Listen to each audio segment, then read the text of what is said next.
الشیطان الرجیم بسم اللہ الرحمن الرحیم پڑھیے الصلاۃ والسلام علیک یا رسول اللہ وعلی آلک واصحابک یا حبیب اللہ الصلاۃ والسلام علیک یا نبی اللہ وعلی آلک واصحابک یا نور اللہ۔ درود پاک پڑھنے کے بے شمار فضائل و برکات ہیں، بہت ساری احادیث فضائل درود میں ملتی ہیں۔ ماشاءاللہ پڑھے لکھے لوگ ہیں، سمجھدار لوگ موجود ہیں، اور میں نے دیکھا ہے کہ آپ بہت جلدی چیزوں کو سمرائز کر لیتے ہیں۔ تو اگر میں صحافی حضرات سے ایک کوسچن کروں کہ ایک مسلمان ہونے کی حیثیت سے ایک لسٹ بنائیں شارٹ، کہ آپ کو دنیا میں کیا چاہیے، مرتے وقت کیا چاہیے، اور قیامت کے دن آپ کی کیا ڈیزائرز ہیں، آپ کی کیا خواہشات ہیں۔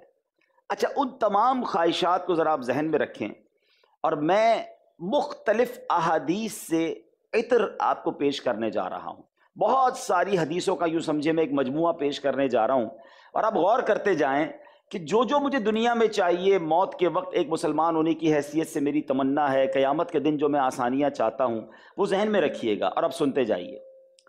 اگر آپ بیماری سے بچنا چاہتے ہیں تو درود پاک پڑھیے، آپ قرضے سے نجات چاہتے ہیں تو درود پاک پڑھیے، آپ روزی میں برکت چاہتے ہیں آپ درود پاک پڑھیے، آپ پریشانیوں، مصیبتوں اور ٹینشن سے بچ کر زندگی گزارنا چاہتے ہیں آپ درود پاک پڑھیے، آپ چاہتے ہیں آپ کی عزتوں میں اضافہ ہو آپ درود پاک پڑھیے، آپ چاہتے ہیں کہ ذلت و رسوائی سے بچے رہیں آپ درود پاک پڑھیے، مرتے وقت کلمہ پڑھنا چاہتے ہیں تو درود پاک پڑھیے، سکرات کے وقت میں نبی پاک علیہ الصلوۃ والسلام کا دیدار کرنا چاہتے ہیں تو درود پاک پڑھیے، قبر میں آپ چاہتے ہیں کہ قبر نور مصطفیٰ سے جگمگا اٹھے تو درود پاک پڑھیے، اور سنیے محشر کے دن سرکار کے لواء الحمد تلے، ان کے پرچم تلے جمع ہونا چاہتے ہیں تو درود پاک پڑھیے، پل صراط پر ثابت قدمی چاہتے ہیں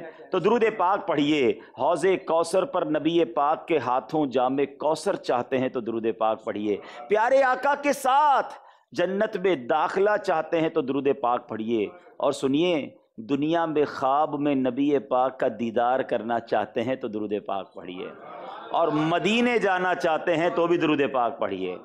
اب علماء بیٹھے ہیں ماشاءاللہ جنہوں نے کتابوں میں پڑھا ہے حدیثوں کو، وہ سمجھ رہے ہوں گے کہ جتنے میں نے جملے کہے نا، تقریباً ان تمام جملوں کے پیچھے نبی پاک کی حدیث موجود ہے جس میں انہوں نے درود پاک کے یہ تمام فضائل بیان کیے ہیں۔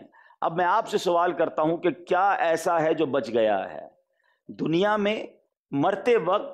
آخرت میں ایسی کون سی خواہش آپ کی باقی ہے جو بچ گئی؟ ساری چیزیں تو پوری ہو گئیں۔ انسان کیا چاہتا ہے کہ برکت والی روزی ہو، ٹینشن فری لائف ہو، عزتیں بڑھتی رہیں، ذلت سے بچوں، قرضے اور بیماری سے بچوں، ایمان والی موت ملے اور قیامت میں آسانیاں ہوں اور آقا کے ساتھ جنت میں چلے جاؤں۔ تو it means whatever I need being a Muslim, مسلمان ہونے کی حیثیت سے جو کچھ مجھے چاہیے دنیا اور آخرت میں، سبحان اللہ یہ ایک درود پاک ایسا وظیفہ ہے کہ اس کی برکتوں سے سب ہی مل جاتا ہے۔ مگر پھر بھی انفارچونیٹلی ہم درود پاک نہیں پڑھتے۔ ہماری زندگی میں بہت ساری چیزوں کے لیے وقت ہے، فضول باتوں کے لیے بڑا وقت ہے، مگر زبان اللہ کے حبیب علیہ الصلوۃ والسلام کا ذکر نہیں کرتی، درود ہم نہیں پڑھتے۔ تو اے میرے میٹھے اسلامی بھائیوں، آپ ویسے بھی ایک بڑی ٹف لائف گزارتے ہیں، ٹینشن والی آپ کی لائف ہوتی ہے، بعض اوقات تو لائف بھی، آپ کی زندگی بھی خطرے میں آ جاتی ہے جب آپ اپنے روزگار کے لیے، اپنی ڈیوٹی کے لیے کچھ ایسے مقامات پر بھی جاتے ہیں کہ جہاں پر جناب بڑا ٹینس ماحول ہوتا ہے، تو آپ کو تو زیادہ اپنی زبان درود پاک سے تر رکھنی چاہیے۔ ایک حدیث صرف سنا دیتا ہوں، اللہ کے حبیب علیہ الصلوۃ والسلام فرماتے ہیں جس کا مضمون ہے کہ جو ایک بار درود پاک پڑھتا ہے اس پر اللہ کی 10 رحمتیں نازل ہوتی ہیں۔ اب میں گھر سے نکلا اور درود پڑھتا ہوا نکلا، میں آفس پہنچا، میں جب موقع ملا درود پڑھ رہا ہوں، میں کسی رپورٹ کرنے جا رہا ہوں تو درود پڑھ رہا ہوں۔ جب رحمت الہی ساتھ ہوگی تو حفاظت بھی رہے گی، سچ اور حق بولنے کا بھی موقع ملے گا۔ تو اے میرے میٹھے اسلامی بھائیوں، میں بھی نیت کروں اور آپ بھی نیت کریں کہ انشاءاللہ روزانہ کثرت کے ساتھ درود پاک پڑھیں گے انشاءاللہ۔ آج میں چونکہ پیارے آقا علیہ الصلوۃ والسلام کے ذکر خیر کی یہ محفل ہے، نبی پاک کی ایک بڑی پیاری عادت، اسلام کا ایک بہت ہی خوبصورت حسن، اور میں یہ کہوں کہ مسلمان کی شان ایک عادت کے بارے میں ذکر کرنا چاہتا ہوں۔ یہ وہ چیز ہے جس کو ہر مذہب میں اچھا سمجھا جاتا ہے، دنیا کی ہر نیشن اسے اچھا سمجھتی ہے، اور اس کے برخلاف جو عادت ہے وہ پوری دنیا میں بری سمجھی جاتی ہے۔ مسلمان کے اندر تو بالکل نہیں ہونی چاہیے، مگر کہنے کو اچھا نہیں لگ رہا کہ بہت تیزی سے بری عادت بڑھتی جا رہی ہے، اور جو اسلام کا ایک حسن ہے، ایک خوبصورتی ہے، وہ ہم سے دور ہوتا جا رہا ہے۔ وہ کیا ہے وہ ضرور بتاؤں گا، مگر ایک نبی پاک علیہ الصلوۃ والسلام کے دور میں ہی پیش آنے والا واقعہ آپ کو سناتا ہوں۔ ایک شخص پیارے آقا علیہ الصلوۃ والسلام کی بارگاہ میں حاضر ہوا، کہتا حضور مجھے بدکاری، چوری، شراب نوشی اور جھوٹ، ان سب کی عادت ہے، اتنے سارے گناہ وہ کرتا تھا۔ میں ایمان لانا چاہتا ہوں، مگر مجھے لوگوں نے بتایا ہے کہ آپ نے یہ ساری چیزیں حرام کی ہوئی ہیں، میں ایک ساتھ اتنی ساری چیزیں نہیں چھوڑ سکتا، میری ہیبٹ بن گئی ہے، ایمان بھی لانا چاہتا ہوں مگر ایک برائی چھوڑ دوں گا۔ آپ ان 4-5 میری بری عادتوں میں سے کسی ایک برائی کے بارے میں فرما دیں، وہ چھوڑ دوں گا، باقی زندگی میں اتنی ساری چیزیں نہیں چھوڑ سکتا۔ اللہ کے حبیب علیہ الصلوۃ والسلام کی وسعت نظری دیکھیں، اللہ نے کیا فراست اور کیا خوبصورت عقل مبارک عطا فرمائی، اور پھر اس کے ساتھ ساتھ پیارے آقا علیہ الصلوۃ والسلام کی اتھارٹی بھی دیکھیں، نبی پاک کا سبحان اللہ اختیار دیکھیں کہ کون ہے جو یہ کہہ سکتا ہے کہ ٹھیک ہے بھائی باقی سارے گناہ کرنے تو کرو لیکن ایک مت کرو، یہ تو کوئی نہیں کہہ سکتا، مگر اللہ کے حبیب علیہ الصلوۃ والسلام کو اللہ نے یہ اتھارٹی بھی دی، اور آپ وہ دیکھتے تھے جہاں ہم سوچ بھی نہیں سکتے۔ سیدی اعلیٰ حضرت بریلی کے تاجدار لکھتے ہیں نا، سر عرش پر ہے تیری گزر، دل فرش پر ہے تیری نظر، سر عرش پر ہے تیری گزر، دل فرش پر ہے تیری نظر، ملکوت و ملک میں کوئی شے نہیں وہ جو تجھ پہ آیا نہیں۔ تو اللہ کے حبیب کی نظر وہاں تک پہنچتی ہے، تو اللہ کے حبیب علیہ الصلوۃ والسلام نے یقیناً یہ نہیں فرمایا کہ تم باقی گناہ کرتے رہو، لیکن چونکہ اس نے کہا ایک برائی چھوڑ دوں گا، تو نبی پاک علیہ الصلوۃ والسلام نے فرمایا کہ تم جھوٹ کو ترک کر دو۔ کہتا بس کجی بس جھوٹ کو ترک کر دو۔ وہ بندہ کلمہ پڑھ کر مسلمان ہو گیا، اس کے لیے اسلام بڑا آسان ہو گیا کہ ایک ہی گناہ نہیں کرنا ہے۔ بہرحال وعدہ کر کے چلا گیا کہ حضور کچھ بھی ہو جائے اب میں نے جھوٹ نہیں بولنا۔ اب وہ واپس اپنے علاقے میں گیا، ایز یوزول اس کا جب وقت ہوا شراب پینے کا تو شراب خانے پہنچا، تو اسے خیال آیا کہ شراب پی تو لوں گا لیکن جب رات نبی پاک کی بارگاہ میں حاضر ہوں گا اور اللہ کے حبیب علیہ الصلوۃ والسلام نے پوچھ لیا کہ کیا کیا کیا، تو جھوٹ تو بولنا نہیں ہے، مجھے بتانا پڑے گا میں نے شراب پی ہے، اور شراب پی ہے تو پھر اللہ کے حبیب ناراض بھی ہوں گے، اور ہو سکتا ہے مجھے اسلامی جو سزا ہے شراب پینے کی وہ بھی اٹھانی پڑے، تو وہ شراب سے بچ گیا۔ اب بدکاری کی عادت تھی، بدکاری کرنے گیا، پھر خیال آیا کہ بدکاری کر تو لوں گا لیکن جب اللہ کے حبیب علیہ الصلوۃ والسلام نے پوچھا بتاؤ دن کیسا گزرا، تو جھوٹ تو بولنا نہیں ہے، مجھے بتانا پڑے گا کہ میں نے یہ کام کیا ہے، تو وہ بدکاری سے بھی رک گیا۔ اسی طرح میرے بیٹے اسلامی بھائی چور بھی تھا، وہ چوری کے ارادے سے نکلا کہ چلو بدکاری بھی رہ گئی، شراب بھی چھوٹ گئی، اب چوری کرنے چلتا ہوں۔ چوری کرنے گیا، پھر وہی خیال آیا کہ اگر چوری کر لی اور نبی پاک کی بارگاہ میں شام حاضر ہوا تو پیارے آقا نے کوسچن کرنا ہے، تو میرے پاس تو جواب ہی نہیں ہوگا، اور جواب اگر دے دیا تو چور کی تو ہاتھ کاٹے جاتے ہیں۔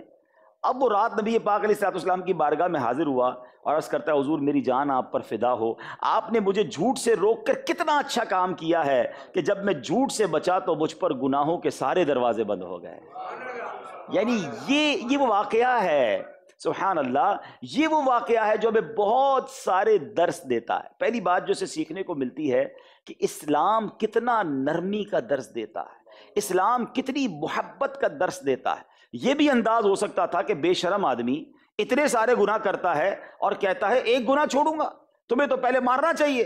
آج کل کچھ لوگ اسلام کو بھی امپوز کرنا چاہتے ہیں، اسلام کو بھی سختی سے نافذ جب کرنے کی طرف ہم جاتے ہیں۔ یہاں ایسے بھی لوگ بیٹھے ہوں گے کہ بعض اوقات دین کے جو داعی ہوتے ہیں، دین کی طرف بلانے والے بھی ہوتے ہیں، نیکی کا کام کرنے کا جذبہ بھی اندر ہوتا ہے، لیکن وہ اس قدر سختی سے بات کرتے ہیں، وہ اس قدر ترش روی سے بات کرتے ہیں کہ سامنے والا اسلام کی بات سمجھنے کے بجائے ان کے رویے سے ڈسہارٹ ہو جاتا ہے۔ تو سرور کائنات علیہ الصلوۃ والسلام نے جو دین پھیلایا وہ پیار سے، محبت سے، امن سے، معافی سے، دلوں میں جگہ بنا کر۔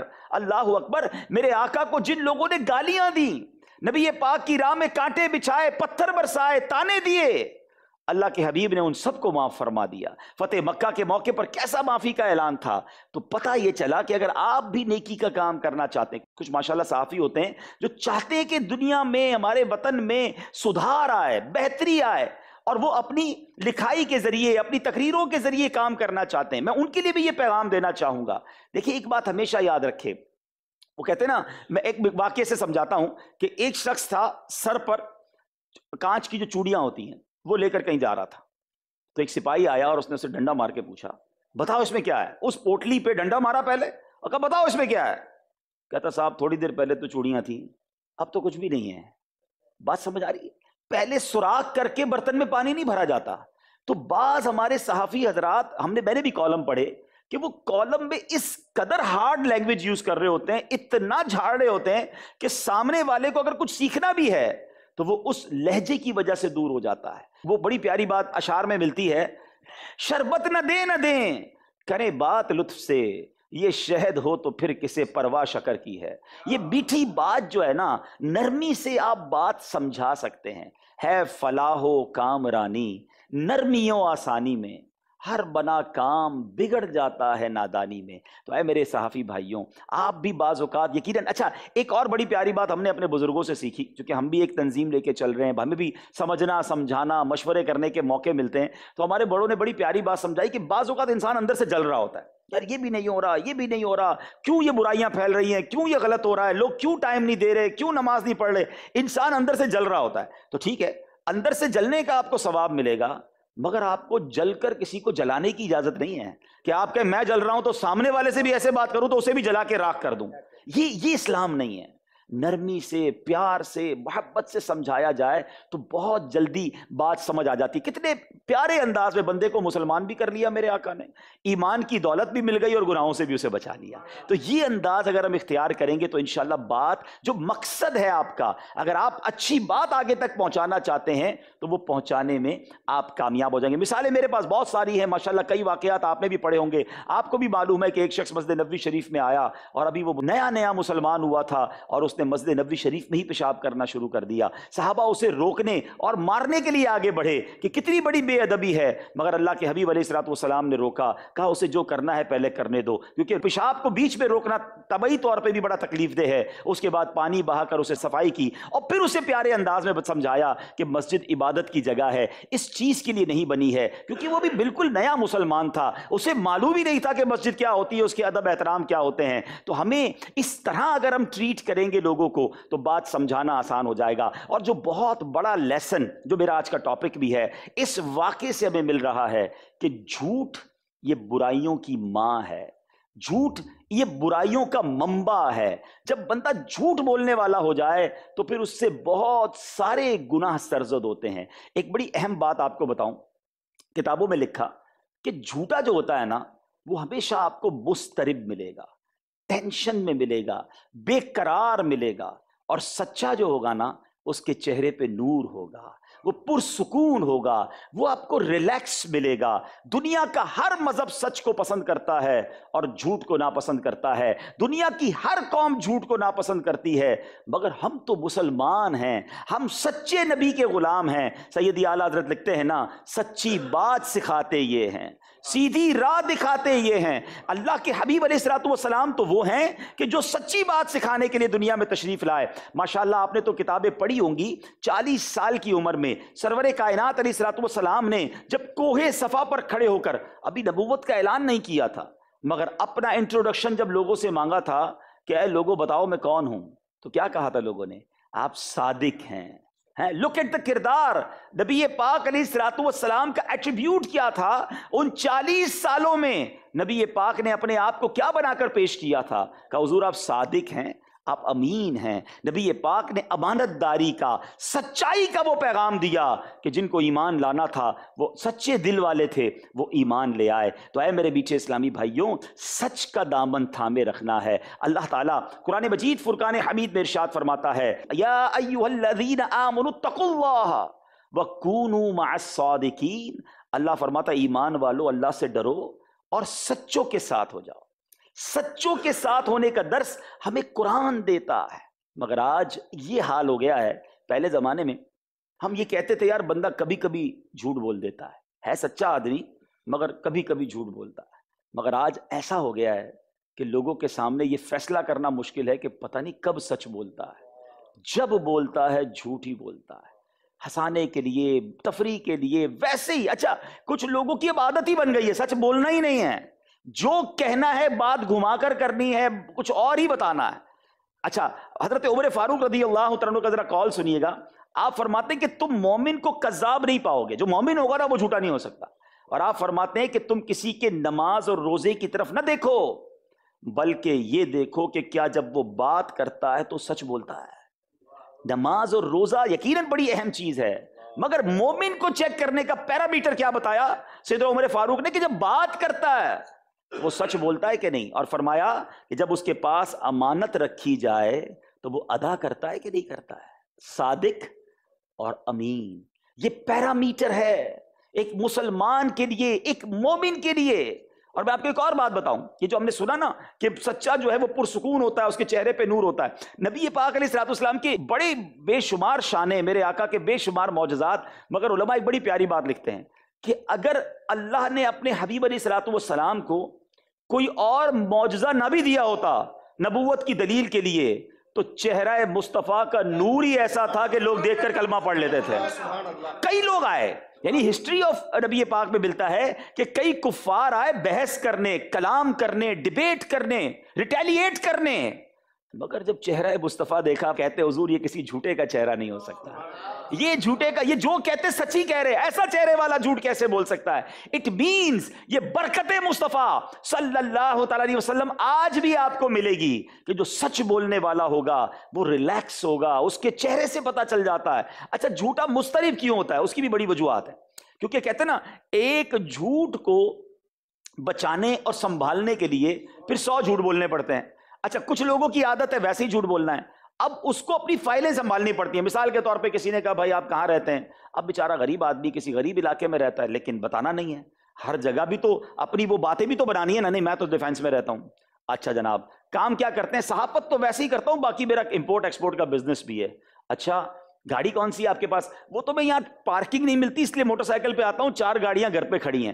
اچھا جھوٹ جتنے بولنے تھے بول دیے، لیکن اب جس کو ڈیفینس کا ایڈریس بتایا ہے، جس کو امپورٹ ایکسپورٹ کا کاروبار بتایا، جس کو 4 گاڑیاں بتائیں، اب ساری زندگی یاد رکھنا ہے کہ اس کو کون سا والا گھر بتایا ہوا ہے، اس کو کون سا بزنس بتایا، کیونکہ اب وہ اچانک دوبارہ پوچھ لے گا تو جھوٹا اپنی فائلیں ہی سنبھال رہا ہوتا ہے. جیسے اسکول کالجز میں ہم دیکھتے تھے نوکری والے لوگ ہوتے ہیں، وہ کہتے ہیں بھائی آج کیوں لیٹ ہو گئے؟ تو وہ نانی بیمار تھی. ارے 3 دن بعد چھٹی کر کے آیا، وہ تو نانی کا انتقال ہو گیا. اب ساری زندگی یاد رکھنا پڑے گا کہ آفس میں نانی کا انتقال ہو چکا ہے، بھلے نانی زندہ ہے مگر یہاں کبھی دوبارہ نہ کہہ دوں کہ نانی بیمار ہو گئی ہے. تو جھوٹا ٹینس میں رہے گا کیونکہ اس نے جو باتیں بتائی ہوئی ہوں گی لوگوں کو اسے یاد رکھنی پڑیں گی. سچے کو کوئی ٹینشن نہیں ہوتی ہے، آپ اسے نیند میں اٹھا کے پوچھ لیں بھائی کہاں رہتا ہے، تو جہاں رہتا ہے وہاں بتائے گا، کیا کرتے ہو وہ سب بتائے گا. کیوں جھوٹ بول کر ہم اپنے نامہ اعمال میں گناہ کبیرہ لکھواتے ہیں؟ یہ جھوٹ چھوٹا گناہ نہیں ہے میرے میٹھے اسلامی بھائیوں، یہ سخت ناپسند ہے. یہ کفار کی صفت بیان کی گئی ہے قرآن پاک میں. کفار کی مذمت بیان کرتے ہوئے کیا فرمایا گیا؟ لعنت اللہ علی الکاذبین، کہ جھوٹوں پر خدا کی لعنت. بے شک یہ کفار کے حق میں آیت نازل ہوئی، مگر ہم سوچیں کہ مسلمان ہو کر اگر بندہ جھوٹ بول رہا ہے. میرے پیارے بھائیوں، میرے صحافی بھائیوں سے میں بہت محبت کے ساتھ، بہت پیار اور اپنائیت سے عرض کرنے آیا ہوں کہ ہم کہیں اپنے کام میں، اپنے پیشے میں جھوٹ تو نہیں بولتے. اچھا جھوٹ بولنا بڑا گناہ ہے، لیکن جھوٹ لکھنا یہ اس سے زیادہ سخت ہے، کیونکہ جب تک وہ لکھا رہے گا، جب تک یہ ہمارے نامہ اعمال میں گناہ جاریہ کا کہیں باعث نہ بن جائے. زندگی میں کبھی کوئی ایسا کام مت کیجیے گا، ہمیشہ ایسے مواقع ڈھونڈتے رہیں جو ہمارے لیے صدقہ جاریہ کا باعث ہو. صدقہ جاریہ کیا ہوتا ہے؟ ثواب جاریہ کیا ہوتا ہے؟ میں چلا جاؤں مگر قبر میں بھی ثواب کا تحفہ ملتا رہے. میں آپ کو ایک حدیث پاک سے سمجھاتا ہوں بات کو. حدیث پاک کا مضمون ہے کہ کوئی شخص اگر کاغذ پر بہت خوبصورت انداز میں اللہ کے نام کی تعظیم کی نیت سے بسم اللہ الرحمن الرحیم لکھے گا، جب تک وہ اس کاغذ پر لکھا رہے گا اس کو ثواب ملتا رہے گا. یہ بھی تو لکھنے کا ایک انداز ہے نا. اور اگر کسی نے کسی مسلمان کے عیب لکھے، کچھ جھوٹ تحریر میں لکھا، کسی خاص مقصد کے لیے کسی کو نیچا دکھانے کے لیے تحریر کر دی، وہ چھپ گیا کالم، وہ بن گئی کتاب، وہ ہو گیا کہیں نہ کہیں، لیکن وہ کہیں تو موجود ہے نا، کیونکہ ہمیں اندازہ ہے کہ بعض اوقات جھوٹی خبریں 10 سال بعد گھوم کر، پہلے تو نہیں آتی تھی، اب تو سوشل میڈیا کا زمانہ ہے، 10 سال پہلے کا کوئی کالم شیئر ہو رہا ہوتا ہے، 5 سال پہلے کی بیچارے کی کسی کی کوئی عیب جوئی ہوئی ہوتی ہے، وہ خبر پھر ہوتی ہے، وہ بیچارہ پھر جواب دے رہا ہوتا ہے بھائی یہ جھوٹی خبر تھی، اس کی وضاحت بھی آ گئی، اس کی تردید بھی آ گئی، لیکن وہ تحریر باقی تھی۔ اب وہ بیچارہ بار بار مسلمان پریشان ہو رہا ہے، اس کی عزت بار بار جناب روڈ پر آ رہی ہے، تو کیا وہ لکھنے والا بچ جائے گا؟ وہ جھوٹی خبر بنانے والا اللہ کی بارگاہ سے بچ جائے گا؟ سوچئے، کہیں زندگی میں کوئی ایسا کام نہ ہو جائے، ایسے پیسے، ایسی جاب، ایسا کام کس کام کا جو میرے نامہ اعمال میں گناہ جاریہ کا باعث ہو جائے۔ حدیث پاک کا مضمون ہے کہ جھوٹ یہ کتنا غلیظ عمل ہے کہ اللہ کے حبیب علیہ السلام فرماتے ہیں کہ بے شک سچ نیکی کی طرف لے جاتا ہے اور نیکی جنت کی طرف لے جاتی ہے، اور بے شک بندہ سچ بولتا رہتا ہے یہاں تک کہ وہ اللہ کے ہاں صدیق لکھ دیا جاتا ہے۔ یقین کریں یہ حدیث کا جو پہلا جز ہے نا وہ اتنا خوبصورت ہے کہ ذرا سوچیں کہ وہ کتنا خوش نصیب ہے جو اللہ کے یہاں صدیق لکھ دیا گیا، سچ ہی بولتا رہا، سچ ہی لکھتا رہا، سچ کے ساتھ رہا۔ اب جس کا اپوزٹ سائڈ ہے ذرا وہ سنیے، اللہ کے حبیب فرماتے ہیں جھوٹ گناہ کی طرف لے جاتا ہے اور گناہ جہنم کی طرف لے جاتا ہے، بے شک بندہ جھوٹ بولتا رہتا ہے یہاں تک کہ اللہ عز و جل کے ہاں کذاب یعنی بہت زیادہ جھوٹ بولنے والا لکھ دیا جاتا ہے۔ اس سے بڑا بدنصیب کوئی ہے جو اللہ کی بارگاہ میں کذاب لکھا ہوا ہے؟ اللہ ایسا بندہ ہونے سے مجھے اور آپ کو بچائے۔ یہ جھوٹ کتنا بڑا گناہ ہے۔ اللہ کے حبیب علیہ السلام فرماتے ہیں کہ جب بندہ جھوٹ بولتا ہے تو جھوٹ کی بدبو کی وجہ سے